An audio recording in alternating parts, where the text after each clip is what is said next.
여러분, 아브라함이 누구죠?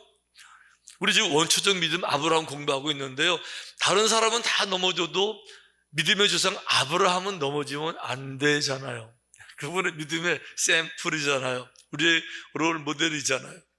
이런 아브라함도요, 특별한 상황이 되니까 뭐 믿음 다 버리고요, 인간적인 방법으로 또 거짓말을 하면서 이 상황을 모면하는 장면, 오늘 얘기 나오는데, 아브라함이 이제 환경이 어려워져서 그랄 땅으로 옮겨갑니다.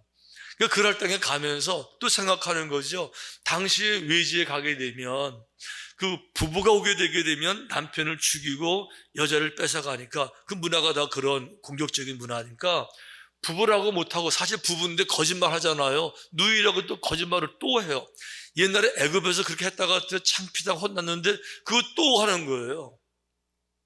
그래가지고 이제 죽기를 모면해서 또 이제 당신 누이라고 그래, 이 거짓말을 해가지고 대신 죽지는 않습니다. 왜 그런가 하면, 이제 오빠라고 하니까 그 죽이고 뺏어갈 건 아니잖아요. 거기다 이제 데려가는 사람이 나쁜 사람이 아니라 그 나라의 왕이었던 아비멜렉이 데려가는데, 아비멜렉은 의로운 사람이에요.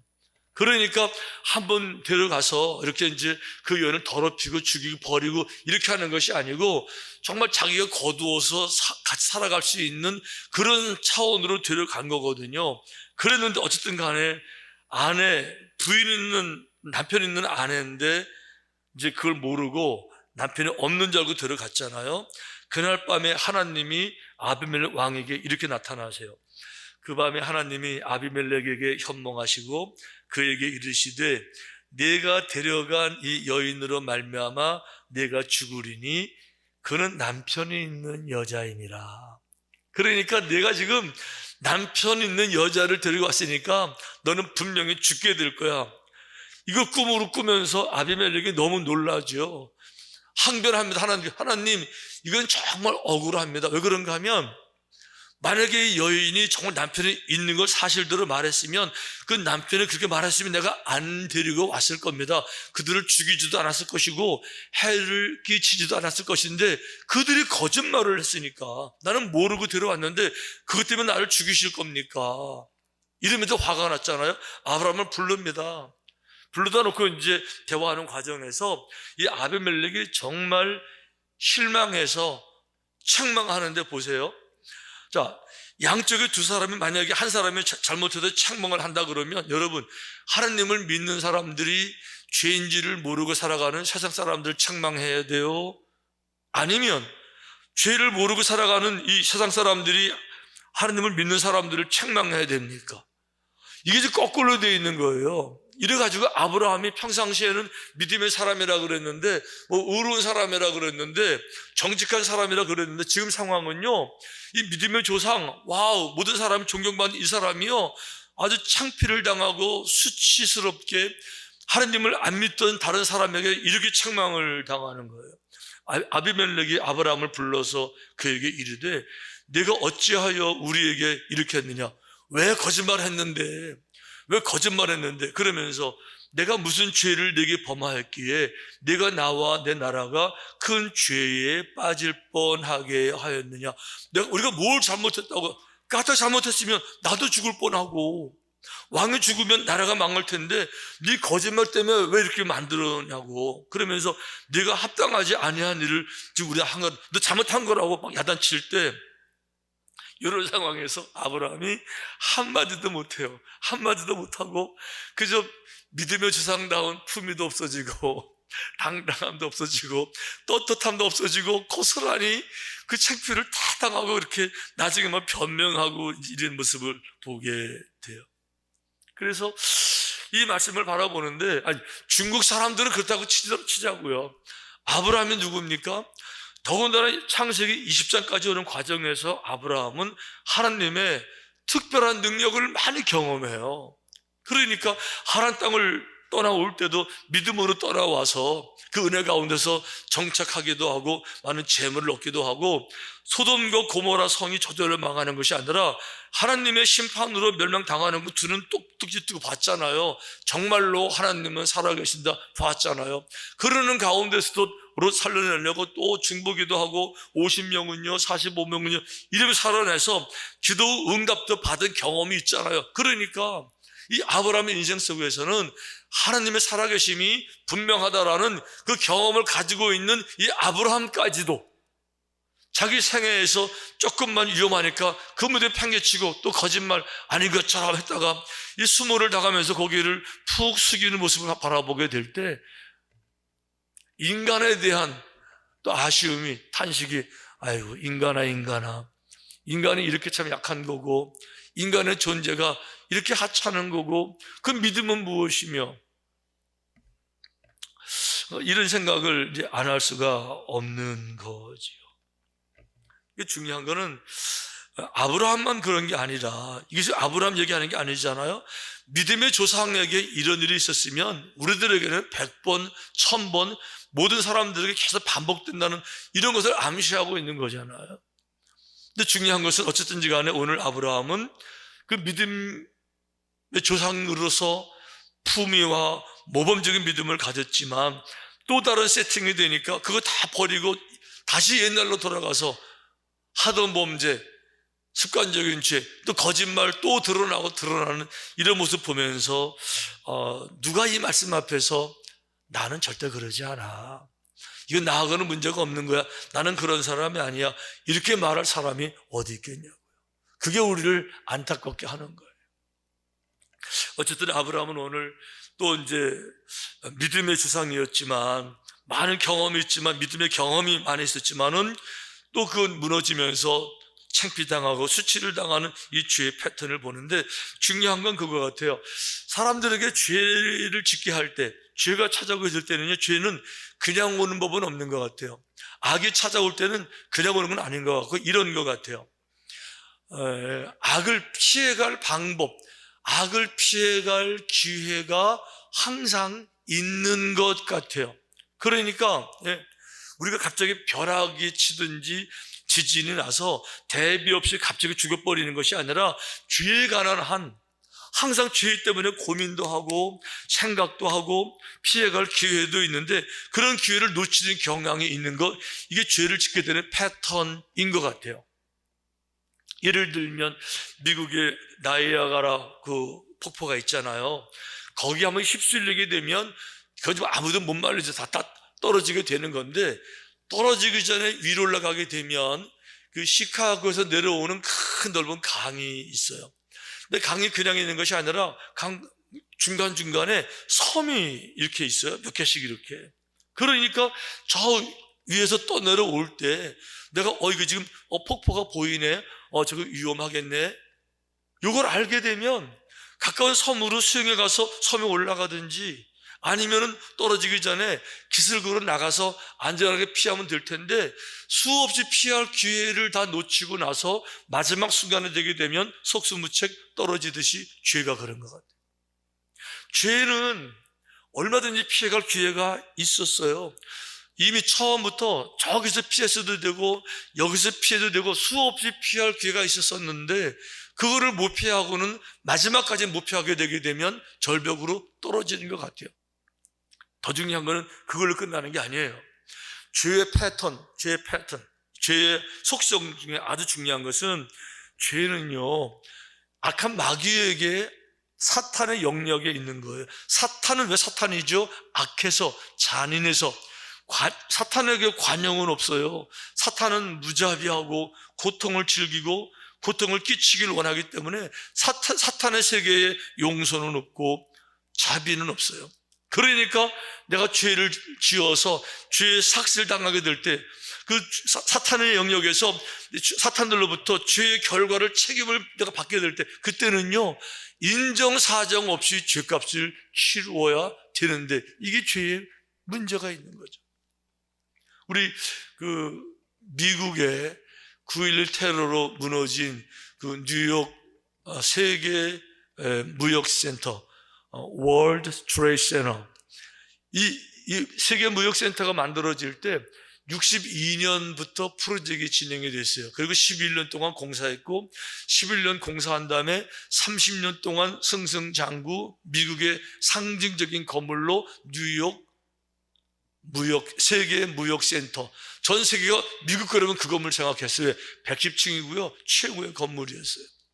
자, 이 건물이 11년 동안 지어졌고 30년 있으면서 40년 동안 승승장구 쌓아 올렸던 전 세계의 명예, 전 세계의 성공의 아이콘, 모든 사람들 부러움의 대상, 40년 걸린 승승장구 이 건물이요 무너지는데 30분 걸려있어요.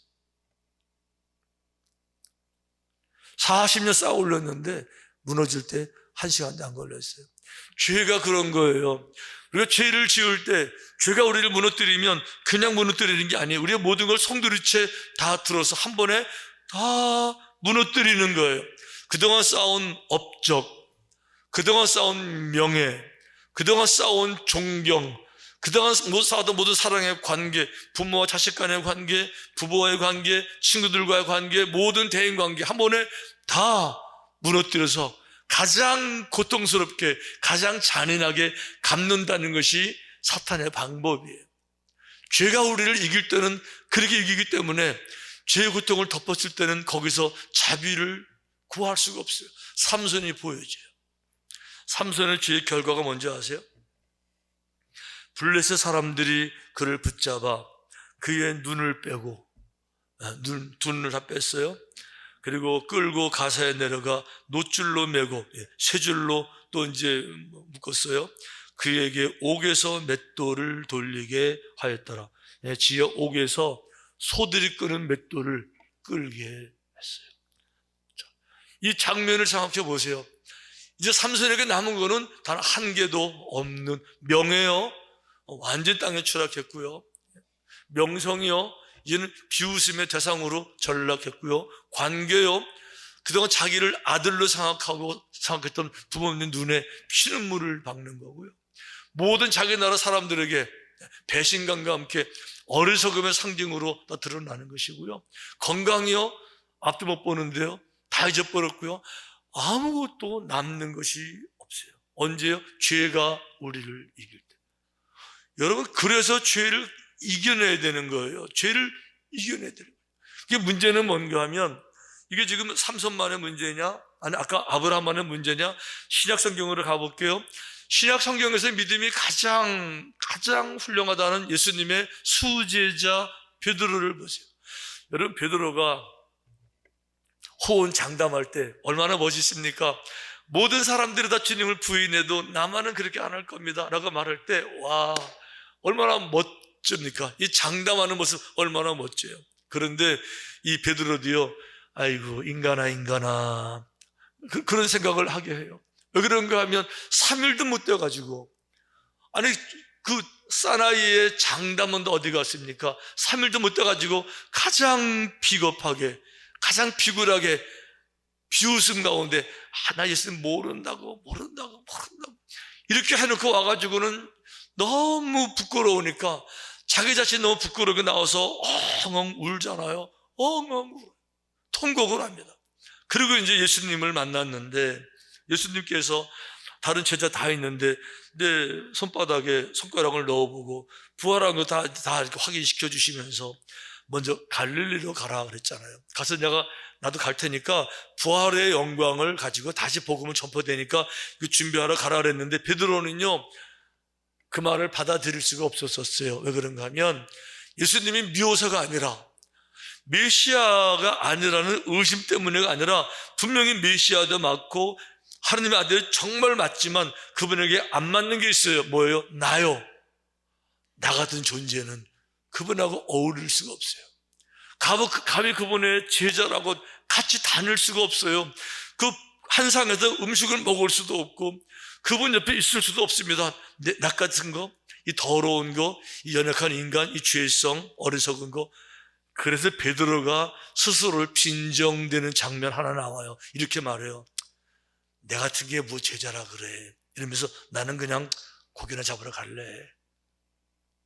시몬 베드로가 나는 물고기 잡으러 가노라 하니, 그들이 우리도 함께 가겠다고 나서서 배에 올랐으나 그날 밤에 아무것도 잡지 못하더라. 이 뉘앙스를 보세요. 베드로가 나는 물고기나 잡으러 갈래.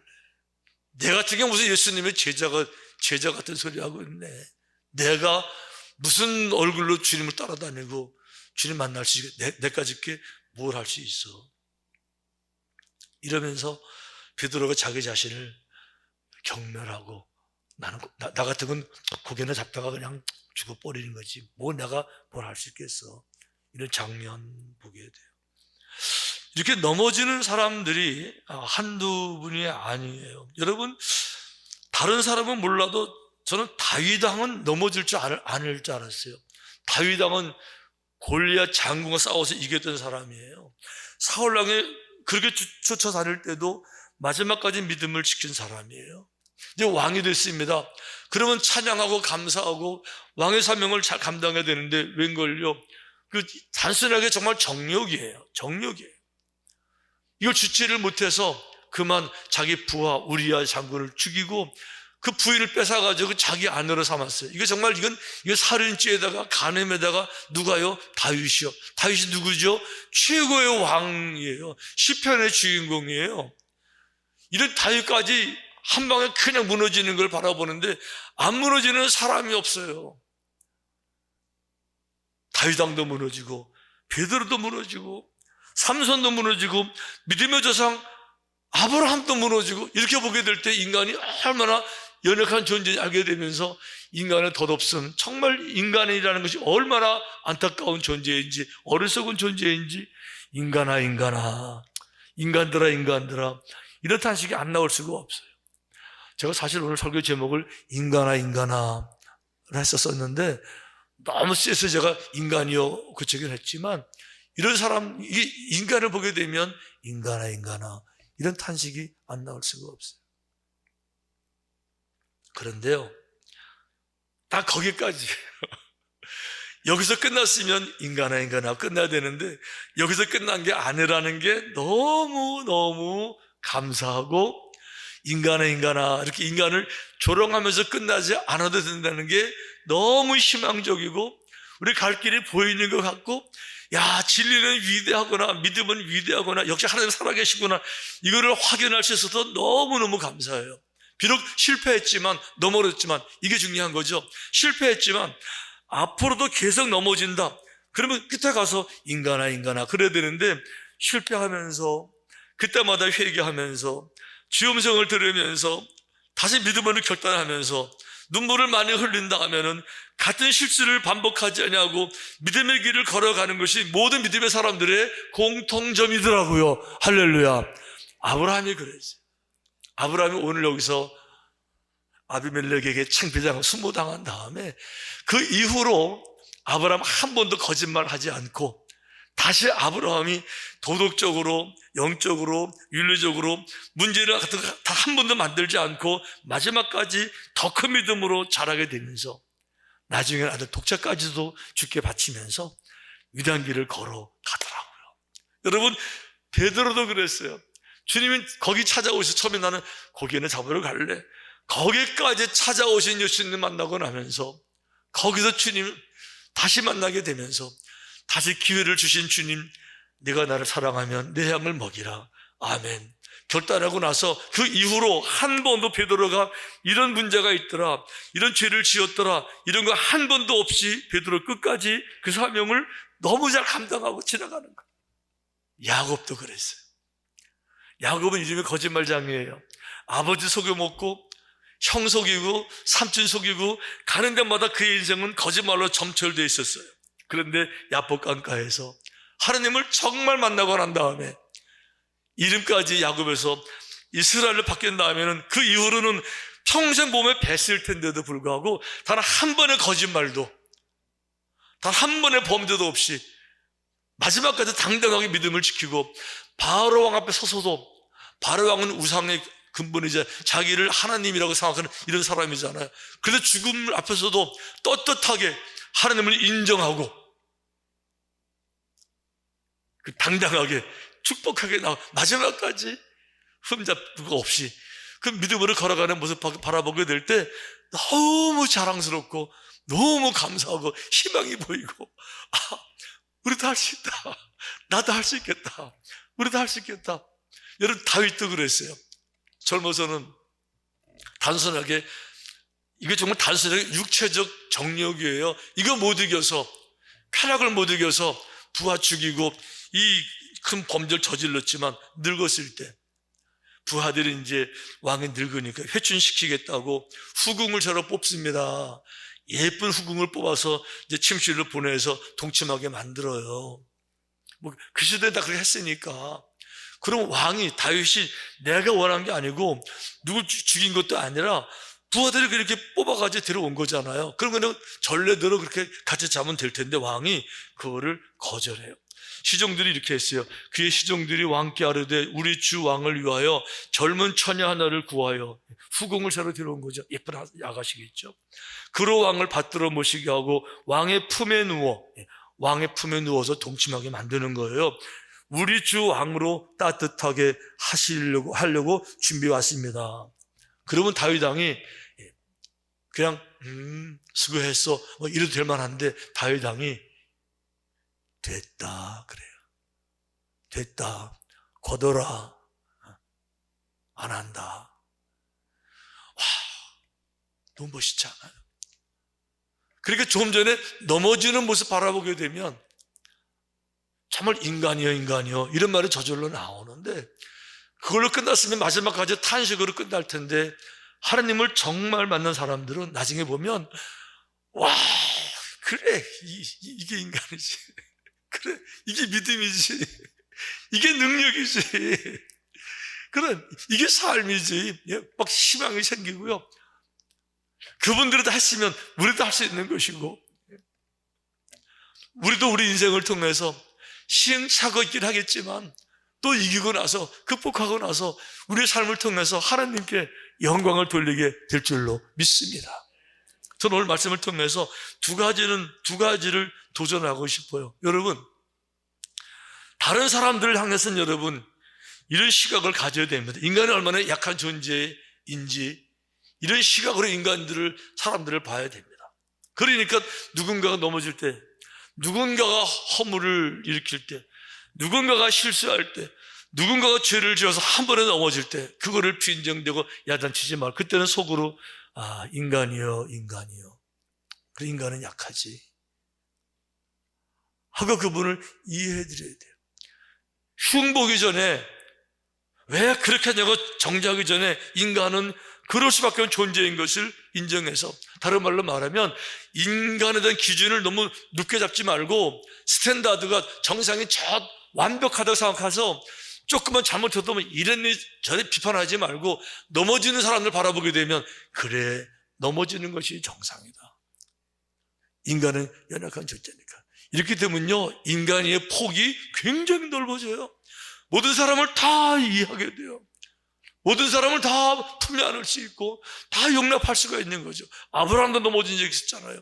다윗도 넘어진 적이 있었는데, 다 넘어질 때 있지만 인간의 약함을 이해하게 되면 다른 사람의 실수를 다 용납할 수 있고, 그것 때문에 흉본다든지 정죄하지 않을 수 있고요, 이해할 수가 있어요. 그러나 다른 사람을 향해서는 한없이 인간의 약함을 인정하지만, 우리들은 죄를 지으면서 합리화하는 차원에서 인간이 약한 거니까, 아니요, 우리는 앞서간 사람들이 약함을 어떻게 이겨냈는지를 보고 있잖아요. 다들 이겨내셨잖아요. 믿음 안에서 이겨내셨잖아요. 그게 믿음이에요. 아멘. 아멘. 믿음의 사람도 넘어졌다 그러면 우리 넘어지는 거 시간 문제예요. 우리 넘어질 때 사탄은 조그만 상처를 주지 않아요. 다 뺏어가요. 명예, 존경, 평생 쌓아놓은 업적, 평생 가꾼 관계, 그거 다 뺏어가요. 그러니까 우리가 이 세계를 아는 사람들로서 아직 기회가 있었을 때, 내가 죄를 짓지 않기 위해서 누군가의 허락을 받아야 될 필요가 없을 때 나만 결정하면 되는 이 중요한 순간에 서서 정말 기도하고 분별력을 가지고 마지막까지 믿음으로 승리하게 되시기를 주님의 이름으로 축원합니다.